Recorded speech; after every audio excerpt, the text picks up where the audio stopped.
let me tell them, you are no representation of the people of Papua. And stop fantasizing of being one.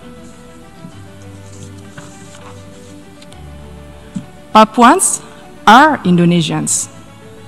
All of us play an important role in the development of Indonesia, including on the island of Papua.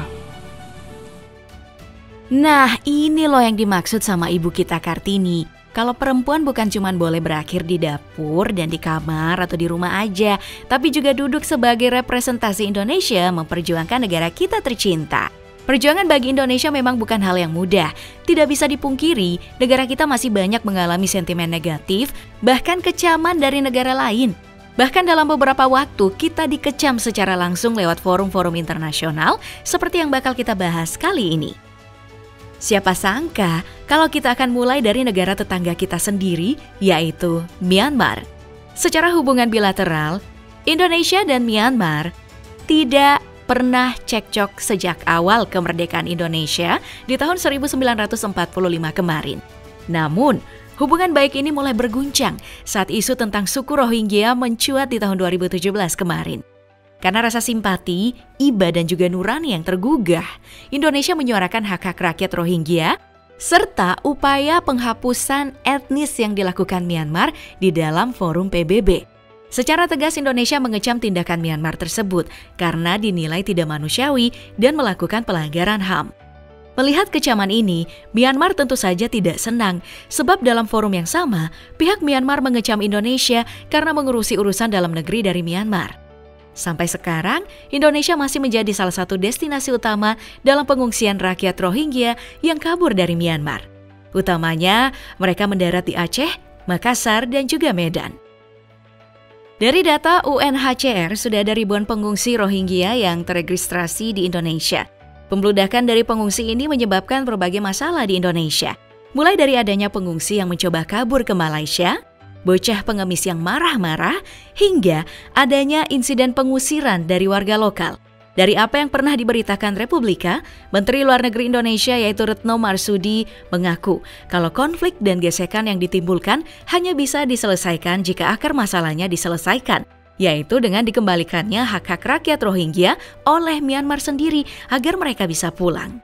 Hal yang sama juga disampaikan pemerintah Bangladesh di PBB tahun 2022 kemarin.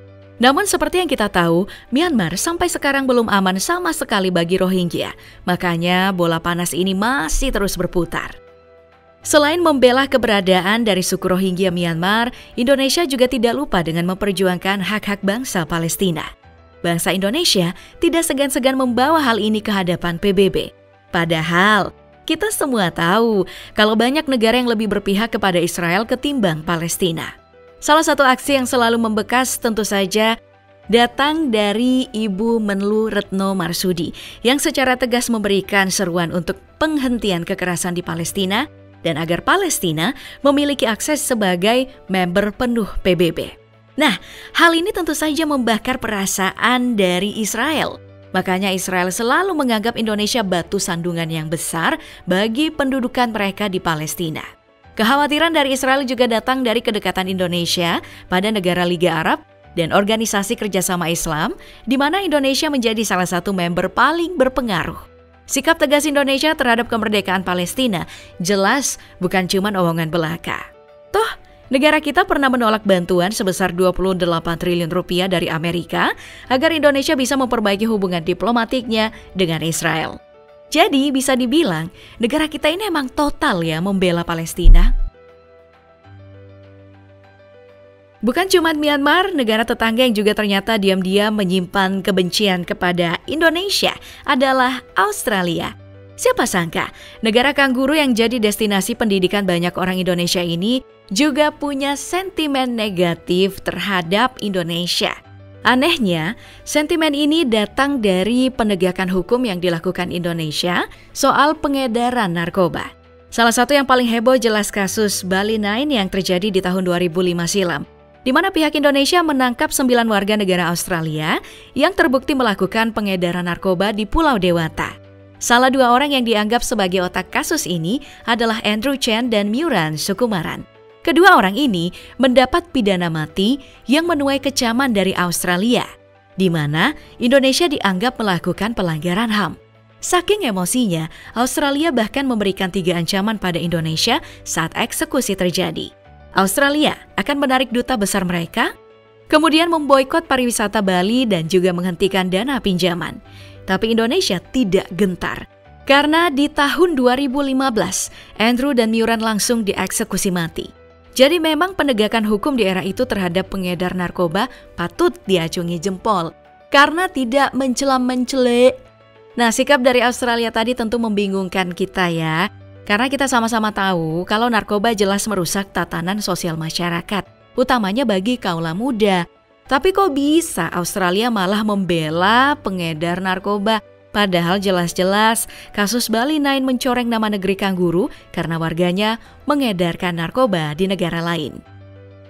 Nah, di awal video tadi kita sudah lihat aksi Sri Kandi Indonesia dalam forum internasional yang secara tegas membela Indonesia.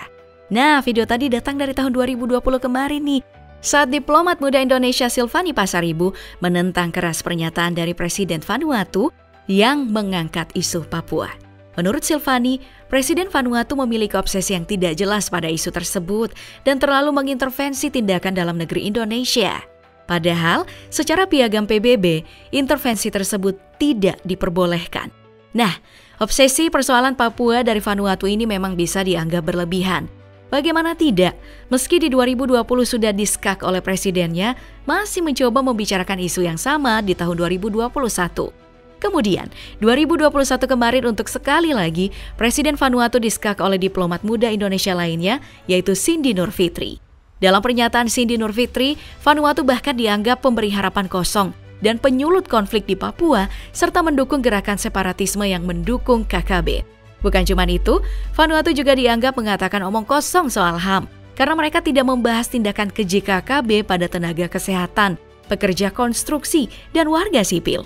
Apa yang dilakukan Vanuatu perihal obsesinya dengan masalah di Papua sebenarnya bukan hal yang baru untuk Indonesia.